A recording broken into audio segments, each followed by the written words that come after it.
By the time you see this film, either my friend James Krepner, who will be speaking after me, or myself, Greg Robinson, may have died of liver disease because we can't get access to a liver transplant here in Canada.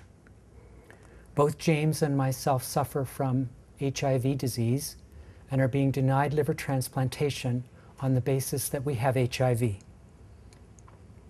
I have been HIV positive for almost 25 years now, living with this disease, and more recently, in the last 6 years, I have developed cirrhosis of the liver and have bled from small veins inside my esophagus, which almost killed me once.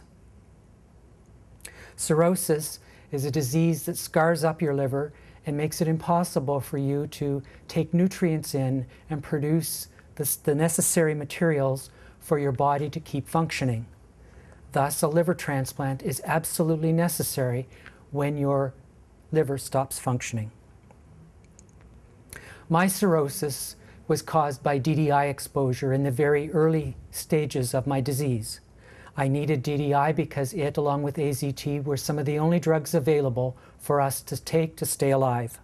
There are many other people who suffer with other illnesses that also cause cirrhosis, and in fact there are many people who have HIV disease along with co-infections of hepatitis B and C.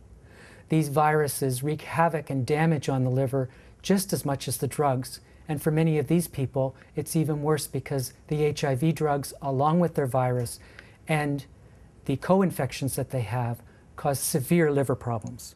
I am a physician who's been trained in family practice and public health. I am also trained in epidemiology. That is an area that studies both the treatment of diseases and the effectiveness, or does a particular treatment work, and how well it works. So I know a little bit about the medical literature and just exactly what the literature says about liver transplant in HIV. James and I have decided that this film is necessary at this point for two main reasons.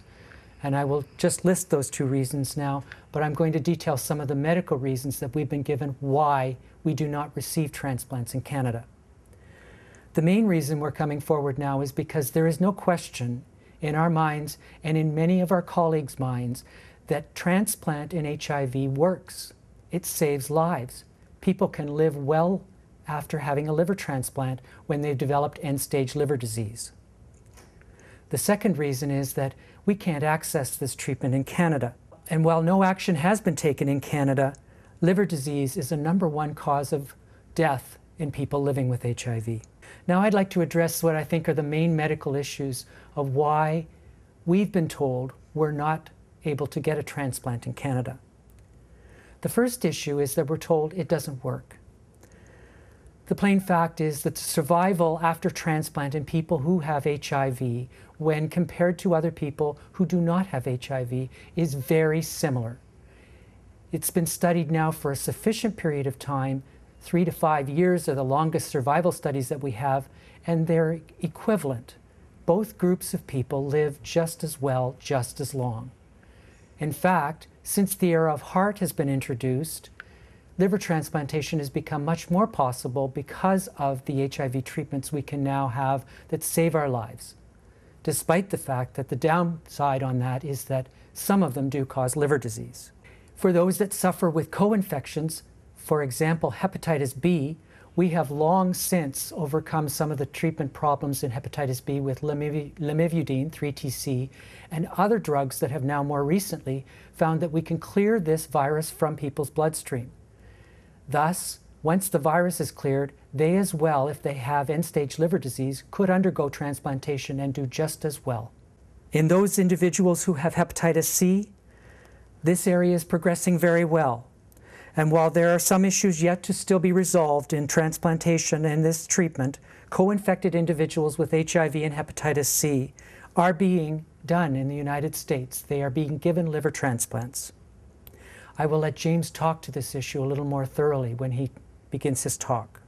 The second reason we're told is that there's not enough people with liver disease and HIV to even worry about doing transplants in Canada. This is plainly not the truth, and in fact we have data that shows in Canada that liver disease is a leading cause of death over and above cardiovascular disease. in people living with HIV. We also have many doctors, including Dr. Curtis Cooper and other HIV doctors, who attest to the volumes of people that come through their clinics all the time that have end-stage liver disease and HIV, possibly with co-infections. In addition, our experience as people living with HIV, we know commonly that we've watched our friends over the last 10 years die of liver disease in front of our eyes, being denied transplant. The third reason that we're given is that we lack the expertise in Canada to do this. Our answer to this is that it's only a phone call away. The Ontario government actually in January of 2006 brought in some of the leading experts from the United States, including Dr. Michelle Rowlands and Dr. Peter Stock. Dr. Stock is a transplant surgeon and Dr. Rowlands is an HIV specialist. They run one of the largest cohort studies throughout the United States which has looked at the survival of people with HIV given transplants. As I've said previously, it works, and they've shown that it works. They came here and they provided education for some of our doctors, and they even offered to assist us further in providing further education and support. So as I've said, if the expertise isn't here, it's only a phone call away. There's also ample evidence on post-operative treatment in HIV and transplantation, including a lot of literature which talks about the combining of therapies that are immunosuppressives and HIV treatment medications. Often we're told that these medications don't go together. This is not the truth, and in fact Dr. Rowlands and Dr. Stock, both along with their pharmacologist, stressed the fact that these medications can be worked together very well and do work out very well together when they're monitored appropriately. The fourth reason we're often given as to why we're not allowed to access this treatment is that it's not the standard of care. In many countries, including Europe and the United States, this is now a procedure that's freely offered. And in fact, in the United Kingdom and in Spain, there are guidelines that list liver transplantation as the standard of care for people living with HIV and end-stage liver disease. In the United States, further, third-party insurers and health maintenance organizations in the United States are now required to cover this procedure. They lost in the courts in 2005 after taking this to court, wondering if they were going to have to pay for this procedure, and it was deemed a standard of care. The fifth reason that we're often given is that there's a large surgical risk. While we know that this is a very difficult procedure and requires the surgeon to go into the belly and work in a very confined space, we have a number of reasons why we think this procedure should be rethought out. If a person has an undetectable viral load or a very low viral load, the risk is insignificant or very small after a needle stick. In fact, hepatitis C is a much greater risk than HIV. We now have post-exposure prophylaxis for people in all the healthcare industries that get needle stick exposures. We agree that there should be coverage for disability and compensation for surgeons that should become infected. In countries like the UK, Spain, France, Germany, Switzerland, and multiple US cities, they have overcome many of these safety issues. If they can, surely we can as well. In recognition of the valid concerns that surgeons have, both James and myself, serving on a subcommittee of the Ontario Advisory Committee on HIV and AIDS, have suggested that our surgeons go with us to the United States to have our procedures done there so that they might watch and observe and see how the procedures are done to ensure safety and efficacy, to ensure that it works and that the surgeons are well protected. This action has not been followed up, and we suggested this over 2 years ago now.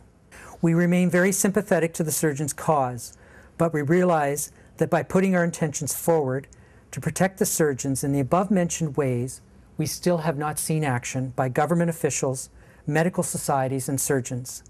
They just have not come together to bring about a solution, which is clearly available to us.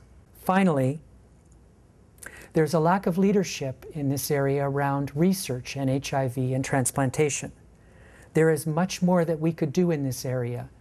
Given the fact that liver disease is a leading cause of death, next to cardiovascular disease, and so much is going on in cardiovascular disease, we are failing ourselves by not proceeding to do more research on liver disease in HIV.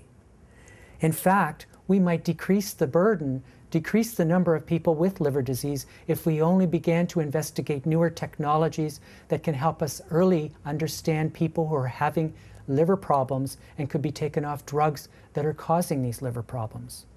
In addition, we could actually proceed into areas such as co-infection with hepatitis C and HIV and be leaders in this world around transplantation and these co-infections.